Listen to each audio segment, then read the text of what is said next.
Today we're going to talk about 10 fake foods that you will never buy again once you find out what I'm going to talk about. All right, the first one is fake steak.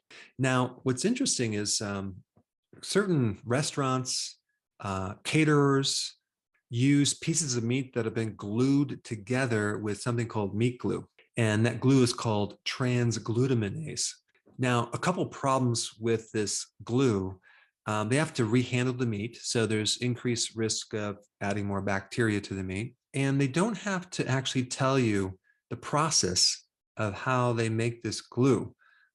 Originally, it came from blood plasma from either a cow or a pig, and then they combine that with certain things like bacteria, and then they evolved to just fermenting a bacteria to make these enzymes to make this glue. But the problem is all of this is not very transparent. You don't really know how they're making it.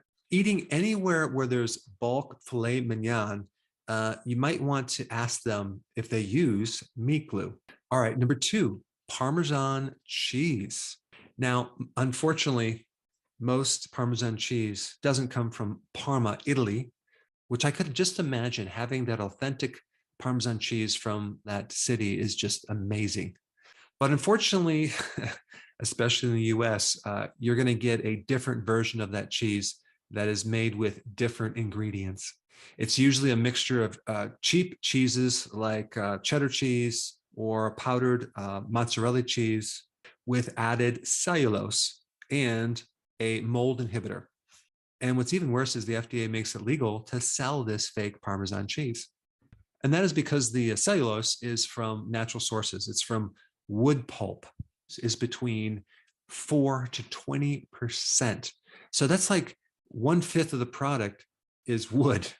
So it's definitely a way for companies to make more money with cheaper ingredients. All right, next one is crab sticks, okay? They called it the hot dog of the sea. And I'm talking about imitation crab. Another name for that is surimi.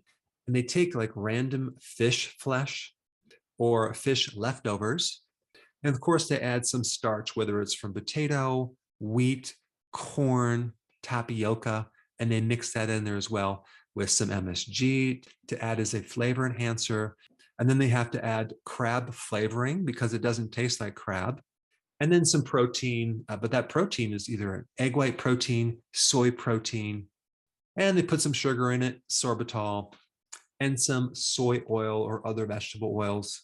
But then we'll just sprinkle a little sodium benzoate as a preservative to make it last longer. And of course, they have coloring to make it look like crab. But the next time you see imitation crab, now you know how they make it.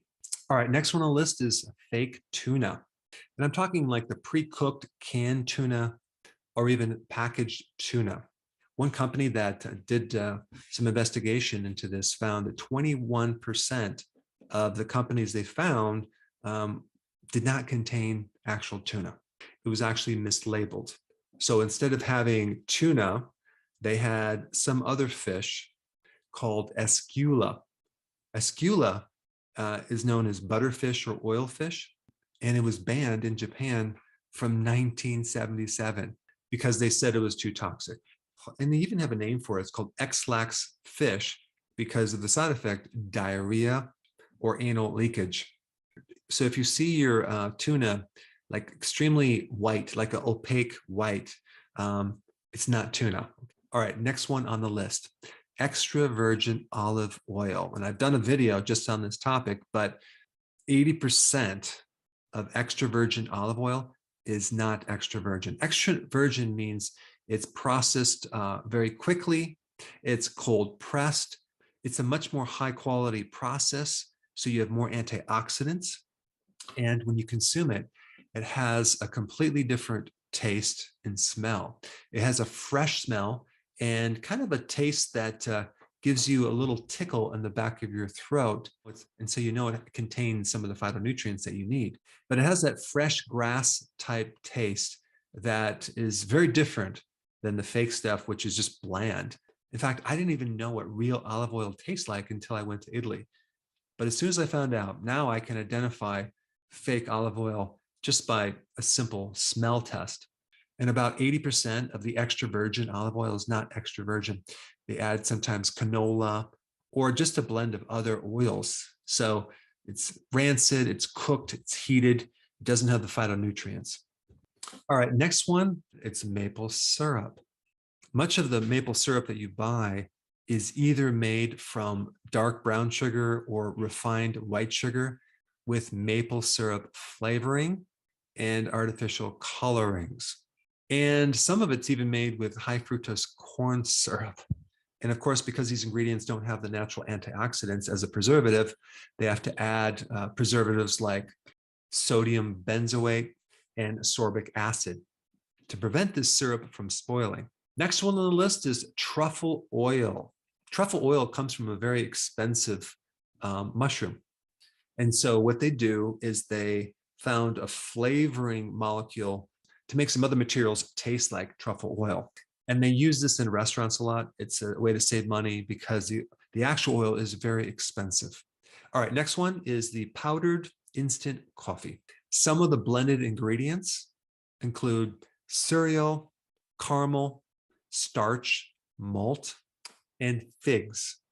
In addition, instant coffee has something called acrylamide, a potentially very harmful chemical in instant coffee, a potentially very harmful chemical that's created when the beans are roasted. And instant coffee has more than double the amount as other types of coffee. You know, it can affect the nervous system. It can increase the risk of cancer if you're consuming it on a regular basis. All right, the next one, and I have done a video on this, wasabi, okay? The vast majority of wasabi in the US is simply a mixture of horseradish, hot mustard, and green dye. It doesn't actually come from the wasabi plant, so it is fake. There's been a report that up to 95% of the wasabi sold is not real wasabi, and I'm talking about all over the world, even in Japan. And this is because wasabi is very difficult to grow and it's extremely expensive. It's like $160 a kilogram. That's at wholesale prices. And when you take fresh wasabi and you pulverize it, you grind it up into a paste, it really only lasts for like 15 minutes. And what I mean by lasting is it basically loses its flavor. But that's not going to happen with horseradish. Horseradish is going to last a lot longer. And the last one is commercial guacamole. Just because it says it's guacamole doesn't even mean it has a lot of avocado in it, unfortunately. These imposters are made with skim milk, vegetable oil, water, emulsified egg yolks, and a slew of gums and gels. And it's even thickened with isolated soy protein. And of course, to make it look green, they add food dye. And so some of this commercial guacamole only has like 2% avocado. Incredible. All right, so the next video I really think you should watch is on olive oil. There's a lot more to know about this, so I put it up right here. Check it out.